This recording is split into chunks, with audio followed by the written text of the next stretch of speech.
Hi friends, അങ്ങനെ breakfast ഒക്കെ കഴിഞ്ഞ് ഞങ്ങൾ നേരെ റിസോർട്ടിലേക്കാണ് ഗൈസ് പോകുന്നത്. പോകുന്ന വഴിക്ക് അച്ഛനെ കാണാഞ്ഞതിൻ്റെ വിഷമം തലേന്ന് ധ്യാനത്തിന് പോയപ്പോൾ ഒരുപാടുണ്ടായിരുന്നു കേട്ടോ. പോകുന്ന വഴിക്ക് ഞങ്ങൾ ചർച്ചിൻ്റെ അതിൽ കൂടിയാണ് പോയത്. അപ്പം ഏതായാലും ഭാഗ്യത്തിന് അച്ഛനുണ്ടായിരുന്നു.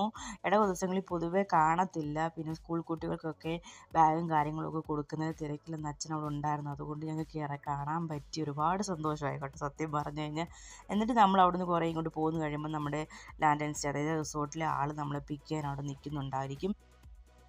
ഒരു ദിവസം റിസോർട്ടിലേക്ക് വരുന്ന സ്റ്റേ ചെയ്യുന്ന ആൾക്കാരുടെ വണ്ടികളെല്ലാം ഇവിടെ പാർക്ക് ചെയ്തിടും. എന്നിട്ട് ഇവിടുന്ന് നമ്മളെ ജീപ്പിനായിരിക്കും റിസോർട്ടിലേക്ക് കൊണ്ടുപോകുന്നത്.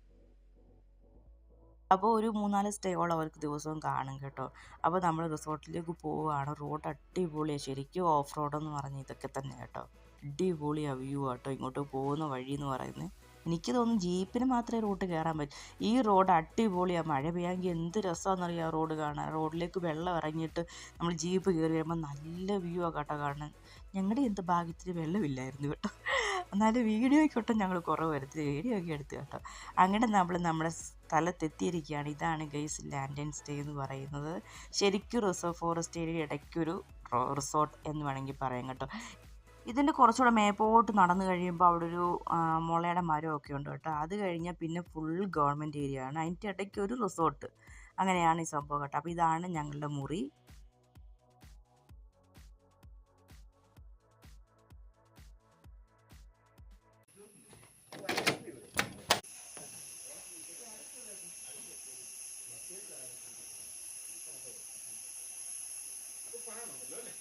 റൂമൊക്കെ കാണാൻ അടിപൊളിയാട്ടോ, ഒന്നും എനിക്ക് പറയാനില്ല. ബാത്റൂമൊക്കെ അവർ കുഞ്ഞു സ്ഥലത്ത് അത് എങ്ങനെയൊക്കെ ഇതൊക്കെ സെറ്റ് ചെയ്തേക്കാണെന്ന് എനിക്കറിയത്തില്ല. അടിപൊളിയാണ്, ഒന്നും പറയാനില്ല. അപ്പം ഞങ്ങൾ ഫുഡ് ഓൾറെഡി അവിടുന്ന് മേടിച്ചിട്ട് വന്നിട്ടുണ്ടായിരുന്നു. നമുക്ക് ലഞ്ച് വിടില്ല, ഡിന്നറും ബ്രേക്ക്ഫാസ്റ്റും ഉള്ളൂ. 2 ദിവസം നിൽക്കുന്നവർക്കാണ് ലഞ്ചൊക്കെ പ്രൊവൈഡ് ചെയ്യത്തുള്ളൂ.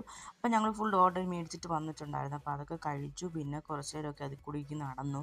നല്ല രസമായിട്ടോ അതിനെ കാണാൻ, നടന്ന് കാണാൻ നല്ല ഭംഗിയാണ്. എൻ്റെ തൊട്ട് പുറകിൽ നിങ്ങളൊരു അരുവി കാണുന്നുണ്ടോ ഗൈസ്? അതാണ് മേപ്പാടി സ്ഥലത്തുള്ള ആൾക്കാരൊക്കെ കുടിക്കുന്ന വെള്ളം അവിടെ നിന്നാട്ടോ വരുന്നത്. അത് നമുക്ക് മലിനപ്പെടുത്താനോ അതിലേക്ക് ഇറങ്ങാനോ ഒരു തരത്തിലും ഗവൺമെൻറ് അനുവദിക്കില്ല. ഫുൾ ക്യാമറയാണ്, പെനാൽറ്റി ഉറപ്പാണ് ഇറങ്ങിക്കഴിഞ്ഞു കഴിഞ്ഞാൽ.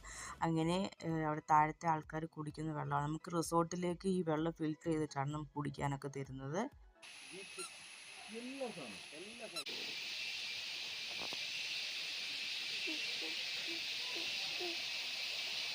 അങ്ങനെ കുറച്ച് അതിൽ കൂടെയൊക്കെ നടന്നു കഴിഞ്ഞ് ഈവനിങ് ആയപ്പോൾ ഞങ്ങൾ ചായ കുടിക്കാൻ സ്നാക്സ് ഉണ്ട് കേട്ടോ. ഈവനിങ് സ്നാക്സ് ഉണ്ട്, പരിപ്പ് വടയും ചായയായിരുന്നു. അപ്പോൾ അതൊക്കെ കുടിക്കാൻ ഞങ്ങൾ വന്നിട്ടുണ്ടായിരുന്നു.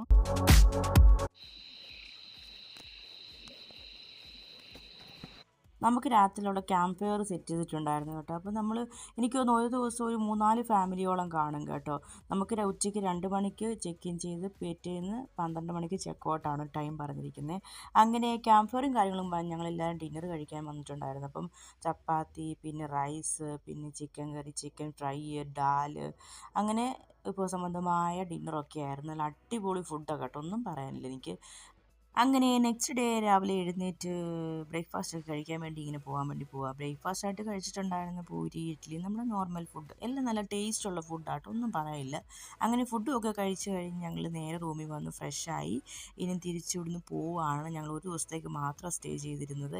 എനിക്ക് തോന്നുന്നു ശരിക്കും ഒരു 2 ദിവസമൊക്കെ സ്റ്റേ ചെയ്താൽ മാത്രമേ നമുക്കിവിടെ ഫുള്ള് നടന്ന് കാണാനും എൻജോയ് ചെയ്യാനും പറ്റത്തുള്ളൂ. പക്ഷെ നമുക്ക് നമ്മുടെ ഈ സമയങ്ങളില്ലാത്തതുകൊണ്ട് നമുക്ക് പോയേ പറ്റൂ. അപ്പം നമ്മുടെ വേറെ ആൾക്കാരൊക്കെ ഉണ്ടായിരുന്നു കേട്ടോ. അപ്പോൾ ഞങ്ങളും അവിടെ ഇറങ്ങി കാറും ഒക്കെ എടുത്ത് ഞങ്ങൾ തിരിച്ചു പോവുകയാണ്. ബാംഗ്ലൂരിൽ നിന്ന് വയനാട്ടിലേക്ക് വന്ന് ബാംഗ്ലൂർ, ബന്ദിപ്പൂർ, മൈസൂർ അങ്ങനെ കയറിയാണ് വന്നത്. തിരിച്ച് ഞങ്ങൾ വേറെ റൂട്ട് പിടിക്കാമെന്ന് കരുതി. അങ്ങനത്തെ വെച്ചാൽ വയനാട്, കുട്ട വഴി, നെൽക്കേരി ഫോറസ്റ്റ് കയറി മൈസൂർ, അങ്ങനെ ബാംഗ്ലൂർക്ക് പോകാനാണ് പ്ലാൻ ചെയ്തിരിക്കുന്നത്.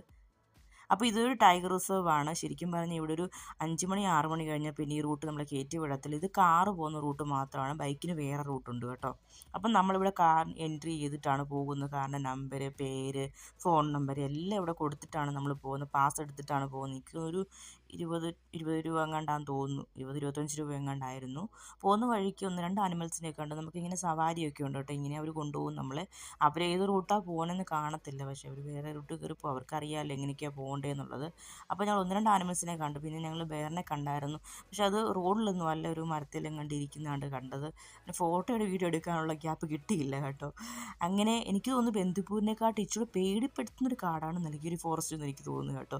ഭയങ്കര ഇരുട്ട്. ഞങ്ങളൊരു 3 മണിയൊക്കെ ആയപ്പോഴേ റൂട്ട് കയറി പോയത്. പക്ഷേ എന്നിട്ട് നല്ല ഇരുട്ടായിരുന്നു കേട്ടോ ഈ ഫോറസ്റ്റിൽ കൂടെ പോയപ്പോൾ തന്നെ. എനിക്കിതപ്പോൾ ഒരു 5 മണിയൊക്കെ ആകുമ്പോൾ എന്നെ ഇരുട്ടായിരിക്കുമല്ലേ, അപ്പോൾ കയറാനേ പോകത്തില്ല. നാഹർഗോളെ ടൈഗർ റിസർവ് കേട്ടോ, റിസർവ്. അങ്ങനെ ഞങ്ങൾ അവിടെ കയറി മൈസൂരൊക്കെ വന്ന് പാകശാലയിൽ കയറി ഒരു ഈവനിങ് സ്നാക്സ് ചായയൊക്കെ കുടിച്ചിട്ടുണ്ടായിരുന്നു. അപ്പോൾ ഇതെല്ലാം കഴിഞ്ഞ് നേരെ ഇനി വീട്ടിലേക്ക് പോയി. ശരിക്കും പറഞ്ഞ ഒരു 2 ഡേയ്സ് അടിപൊളിയായിരുന്നു. അപ്പോൾ അച്ഛനെ കാണാനും പ്രാർത്ഥന കൂടാനും ഒക്കെ സാധിച്ചു. ശരിക്കും നമുക്ക് എന്തെങ്കിലും ആഗ്രഹങ്ങളുണ്ടെങ്കിൽ അത് എന്തായാലും സാധിക്കുന്നതായിരിക്കും. നിങ്ങൾക്കും ഇങ്ങനെയൊക്കെ ആഗ്രഹങ്ങളുണ്ടെങ്കിൽ എല്ലാവർക്കും സാധിക്കട്ടെ എന്ന് പ്രാർത്ഥിക്കുന്നു. അപ്പോൾ എൻ്റെ കുഞ്ഞു വീഡിയോ കൊണ്ട് തീരുകയാണ്. എല്ലാവരും കാണുക, സപ്പോർട്ട് ചെയ്യുക. അപ്പോൾ എല്ലാവർക്കും ബൈ, താങ്ക് യു.